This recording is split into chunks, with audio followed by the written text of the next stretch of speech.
Well, good morning, and it's me, Kenny Poar, your host of the party, and it is the final trading day of 2023. And who can believe another year has come and gone? And remember, we can talk about so much that happened over the year, and I'm sure in the days ahead, we will recap much of that. We'll talk about it. We'll talk about what went right, what went wrong, and what's ahead for 2023. So here it is. Here's what you need to know about kind of how the year has ended and what to say. So again, I just want to say that thank you for letting me be part of your life, right? It is a journey, one that I'm grateful to be on. So I wish you in the new year, blessings to you of love of family and friends. I'm wishing you peace, health, and most of all, happiness in the new year.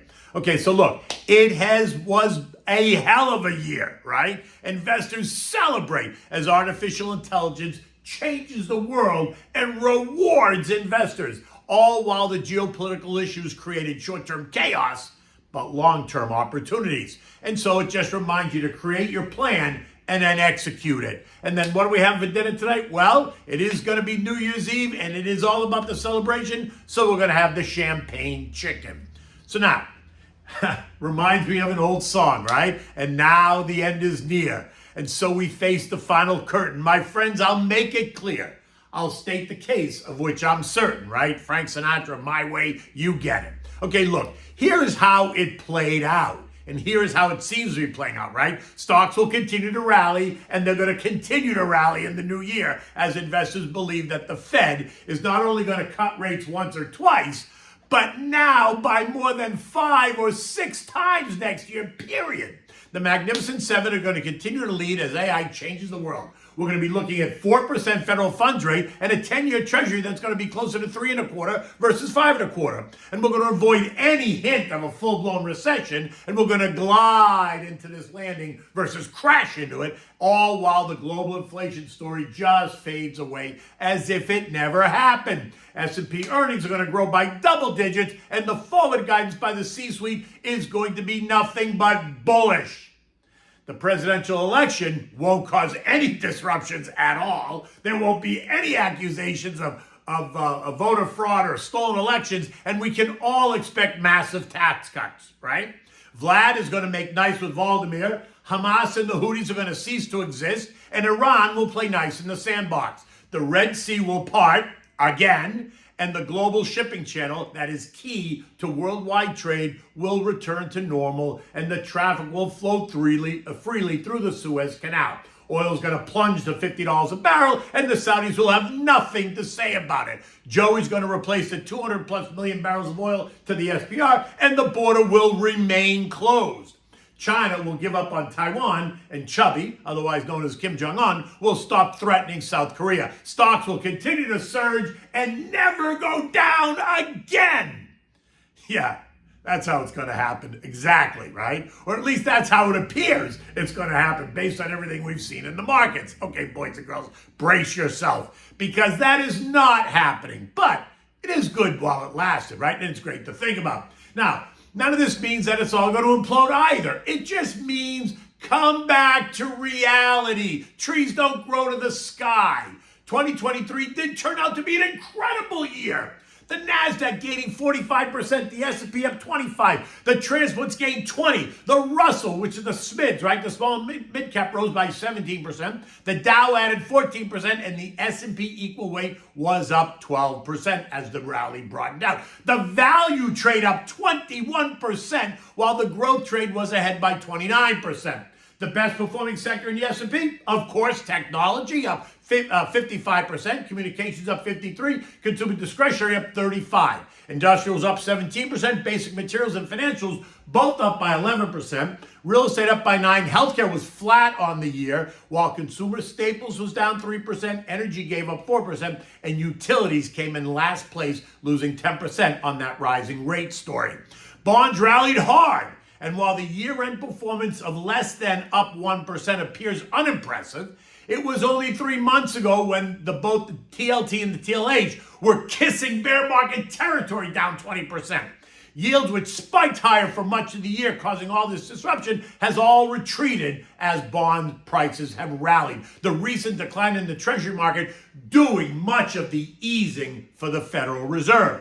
AI was the theme of this year, and it's going to be the theme for next year and the years after that. Anything connected to an AI company or any company connected to AI was seen as cutting edge, and it was rewarded by investors. Disruptive tech, ARK, which was the dog in 2022, down some 80+%, was one of this year's darlings, gaining 75% through today. Semis, driven by the same craze, rose 67%. Cybersecurity up 40%. Automation and robotics up 40%, right? Individual names becoming household words. NVIDIA up 240%. C3.ai up 170. Just two that captured everyone's attention. And not to be left behind, Bitcoin emerged from its long winter's nap, rising 160%. While Ethereum gained 100%. It was an exciting year for those in the market, and for those who chose to get out, they missed a big opportunity. But they did move their money into the Treasury market, and they did earn a little bit better than 5% of their money for much of the year, removing the risk and allowing them to sleep at night, something they haven't been able to do for 16 years.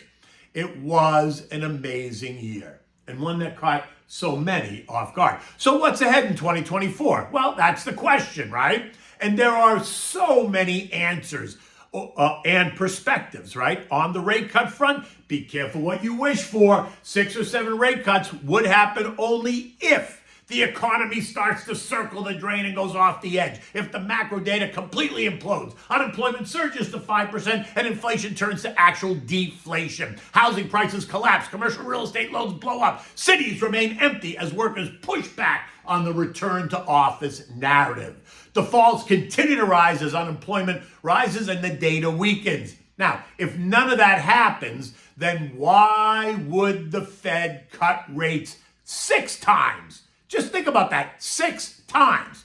Earnings are expected to grow, but I'm not sure they're going to grow by double digits. As usual, estimates are high going into the new year, and then they get adjusted as winter turns to spring and spring turns to summer and summer turns to fall. But there's always opportunities, and while much of the geopolitical stuff will dominate the headlines the coming year, don't expect it to price stocks in the long term, because they really don't. I mean, just look at what has happened over the last quarter. The world became more unsettled, more unglued, yet global markets and stocks continue to make new highs. So if there's one lesson to be learned, do not make your investment decisions based on what the Houthis are doing, because you'll most likely be on the wrong side of that trade. Now, I suspect that 2024 will be another good year for stocks, but I don't expect them to grow by 40%. A retreat to the more normal 10 to 12% would not be a surprise at all. Calls for S&P 5400 are not uncommon already. That's a 14% increase. But calls for S&P 4200 are also out there, and that's a 10% decline. Remember, it is an election year. Stocks rise in an election year, not only in the U.S., but around the world. Central banks will remain accommodative. Just look at how the narrative has changed just here in the U.S. We went from high to longer to cutting rates 6 or 7 times in the next 12 months, and that just happened in the past 4 weeks. Cuts that will go right through the election cycle. Something that should not happen, but guess what? It's apparently a new world, right? Which is why I remind you, a long-term investment account is just that. You need to focus on the long-term, identify the trends, put money to work, balance it out with some stability to protect you on the downside. Talk to your advisor. Review your plan. And if you don't have one, make a plan. The sooner you start, the better off your life will be in the end, right? U.S. futures this morning are up, and we're just points away from the S&P making a new intraday high, if not a closing high. At 6:45 this morning, Dow futures are up 15, the S&Ps are up 5, the Nasdaq was up 18, and the Russell's ahead by just 1 point. There's no economic data today, and even if there was, it wouldn't matter, right? I suspect that the algo is going to try to push the S&P to 48.18, which is the intraday high on January 4th, 2022, versus the closing high of 47.93. That's a 35-point move up from here, right? So can you do it? Sure. But do I think it happens? I don't think so. I think it's going to try to pierce 4,800, but I think that's where it ends today. I'm just not sure it's got the juice in it today, just because it's, the Friday before the long weekend, a lot of people are away. I just don't think so. Remember what I said yesterday. Anyone who wants to lock in these big gains that we've seen, they're going to wait until next week, until January. Why? Because then they're going to have 16 months to plan on how to reduce their tax liability on all those gains. Right? If they sell stock today, they're going to owe those taxes in 4 months to Uncle Sam, which is why we've seen stocks rally. Investors do not really want to sell stock this late in the game to have to pay the taxes in 4 months, right? But they would once January comes, right? Because the story changes because of the time. And don't forget, earnings are going to start in 2 weeks. We talked about this. Earnings per share bar is low, so expect to hear all kinds of beats, but pay attention to the guidance. Remember what FedEx and General Mills and Nike said last week. Their guidance was weak. Earnings start officially on the 12th. Watch what the big banks do. They are the first to report with their loan loss reserve accounts. Keep your eyes on that, right? Remember, those accounts are what the banks put away when they expect to see defaults rise and times get a little tougher. Last quarter, they loaded those accounts up. What are they going to announce this quarter? Are they still going to add to those accounts? And if they do, what does that say about what they think the future is and where they think the difficulties are going to lie? Because that will lay the groundwork. Now, the latest data, as you know, earnings are expected to grow by 2.4%, which is down from the original estimate of up 8.1% in September, right? They've been revised lower since September, right? The forward 12-month PE for the S&P is now about 19.5 times, which beats the 5-year average of 18.8 times and the 10-year average of 17.6. So could you argue that stocks are a little bit overvalued? But with lower rates expected, then we can expect those multiples to expand, which is only going to send stocks higher. Now, consumer discretionary is expected to be the best performing sector of the 11 S&P sectors this reporting period, right? Earnings growth rate of 40, almost 44%, while energy is expected to be the worst sector with earnings declining by 30%. Oil appears to be ending this year at about $72-ish. A far cry from the 100 price target that so many street analysts had predicted. The U.S. is now producing oil at record amounts, which is a positive in my opinion. And that's going to keep a lid on oil prices, even as demand remains healthy. The Middle East conflict, both in Israel and now the Red Sea, did not create the hysteria that it was expected to do. And I think that's because we, the United States, are returning to becoming the global swing producer, the global supplier. OPEC is losing credibility and I think some control.